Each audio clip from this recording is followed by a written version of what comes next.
politics is a male-dominated area, you know, across the world. It's not just here. It's across the world. Even in the United States, where we say that they are a big democracy, the participation of women in politics over there is in the region of 30%.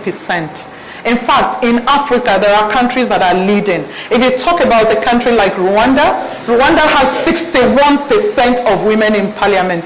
South Africa has about 40% or thereabouts. You know, Uganda has about 31%. And the UK is at 46. You know, so at the end of the day, a lot of African countries are actually coming up and doing better than the big democracies we know in, you know, other climes like the United States, United Kingdom, and all them places like that. So really, I think it was Hillary Clinton who once said it, that if we continue to go at the pace we're going, as in not carrying women along in politics, it's going to take 100 years and even beyond, you know, to reach the level for, you know, that men have occupied in politics. There is no democracy in the world. There is no country that can achieve meaningful development without carrying a very important section or sector of the populace along. And in this case, we're talking about women.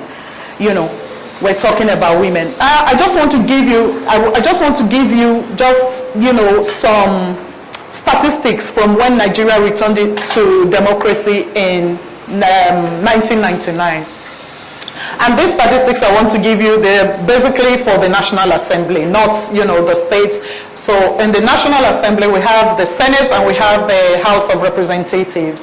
Now, we have, there are 109 spaces for senators in the National Assembly, and we have spaces for 360 House of Representatives members.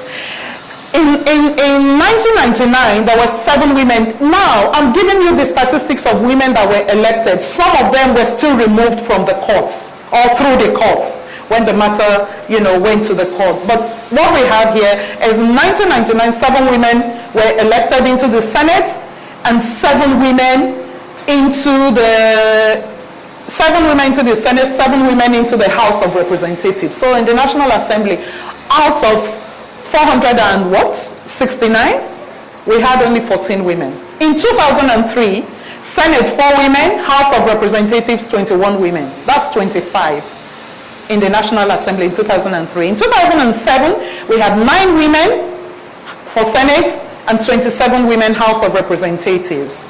In 2001, National Assembly, Senate, 7 women, 25 women for the House of Representatives.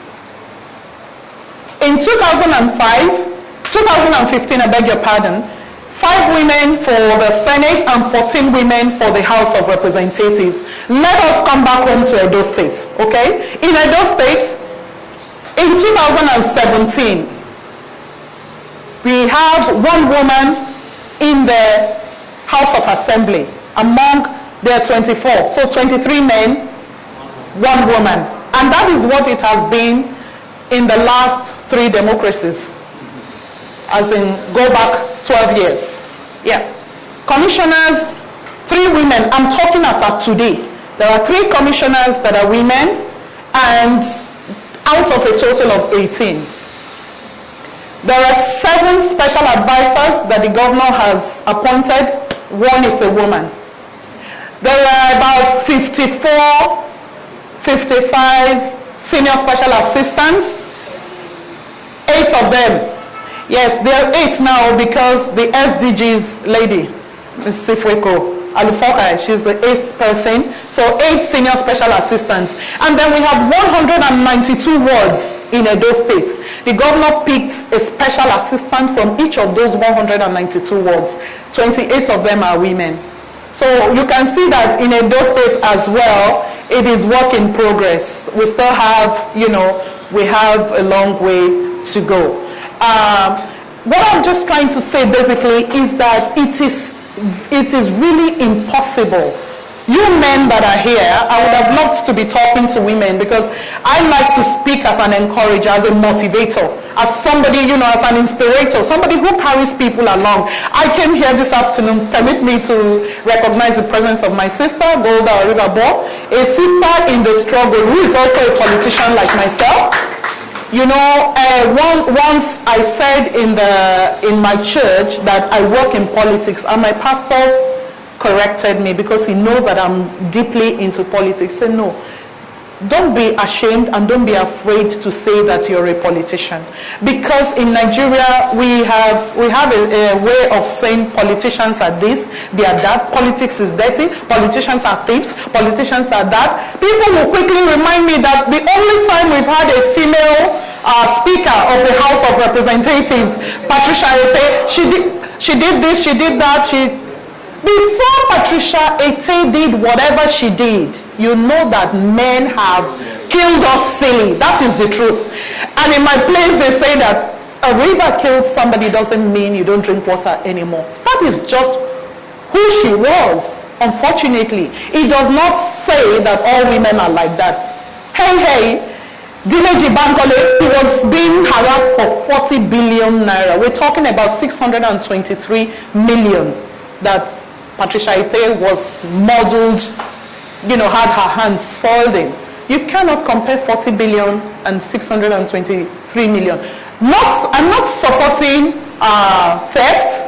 I'm not supporting corruption and things like that, but I'm only saying, before you get one criminal woman, you would have gotten dozens and dozens of criminal-minded men. This is not to say that I'm branding all men as criminals, no, because we still have good ones. We still have good politicians, by the way. So it's actually impossible to for instance, in Edo State, I just told you we have one woman in the House of Assembly.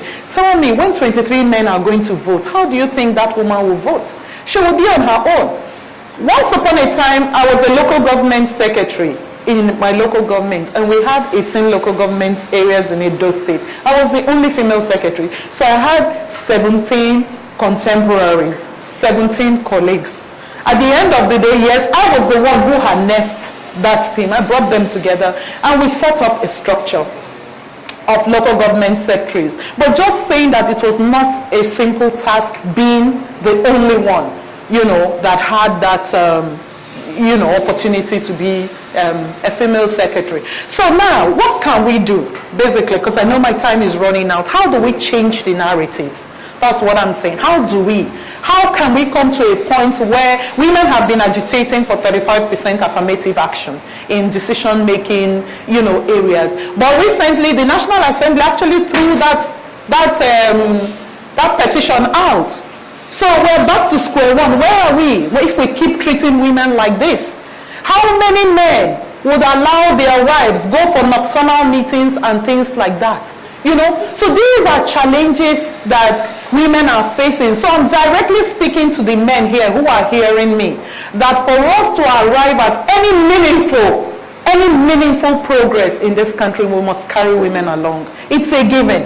It's a given that's one of the things we need to do to begin to, change the narrative in Nigeria. Women must learn to speak with one voice. We women, we hate each other so much. You see, women, once they're talking about politics, the other woman is saying, why should it be her? This pull her down syndrome is very strong among women. We don't support each other, and I don't understand why that is. So we need to begin to address such things. As women, we must speak with one voice. Successful women in politics need to begin to mentor the younger generation. We need to come together as women who have been in politics and begin to mentor, young women, to encourage them to take the leap. It's not as bad as people think. And hold on a minute, even if it's bad, and we leave it for those that we're saying are bad, they will just continue to recycle. Being a Christian does not mean that you cannot do politics and do it well according to Christian values. In fact, you have to bring those your Christian values to influence certain things. You will suffer at the end of the day. I didn't have an enjoyable period when I was local government secretary because of some of the things I'm saying now, but I satisfied my conscience. I knew that I did God's bidding. So whether I suffer or I don't suffer, God is the one who rewards. And then I am also suggesting that there should be training, political training for women. There's a lot of money. There's a lot of money involved in politics, by the way. So if you are going into politics, you need money to do this, you need money. But the first thing you need to do is not to say, I'm from Auchi, but I do my politics in Benin. No, you have to go to where you come from and do your politics. That is how Nigerian politics is done. The internal structures of the parties as well. You see, most of the time, there's no internal democracy even within the parties. And it's a very big problem. When the party discriminates against women, there's a big problem. So, for me, I am advocating that if you are a woman and you're interested in politics, you need to go back to your roots. Every politics is local. You start from somewhere.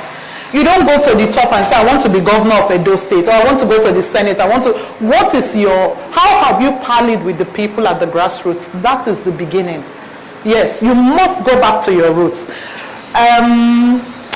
The traditional role of women in peace building cannot be overemphasized. You see, when there is trouble in communities, most of the time, women try to be the ones making peace and things. We can also bring that experience and knowledge into politics. Yeah, and I just run through, if we can just go to the last two slides, are these the last two? Okay, the last two, just talking about civil society groups. I know some of us are in civil society groups here. We must hold our governments accountable. So Governor Obaseki has promised that he's going to give 200,000 jobs in his fourth year. Civil society groups must call him to answer that you said you were going to provide 200,000 jobs. Can we see the 200,000 jobs you have provided? What is the statistics? Where are the people? Where are they based? And things like that. If we begin to have some level of accountability, Nigeria will begin to change. But this attitude of our country is bad, everybody is talking bad about politicians. When I ran for the State House of Assembly in this immediate past dispensation, I didn't find it funny. So many things. In fact, there were secret cults that brought their forms to me and said, if you sign this, that ticket is yours. But I said to them, you know what? If God cannot do this for me, nobody can do this for me. It is dirty, yes. It is dirty. But can we, as children of God, transform what is going on now? Yes, we can transform by standing on the principles of the Word of God. That, I think, is the foundation for moving forward. Is the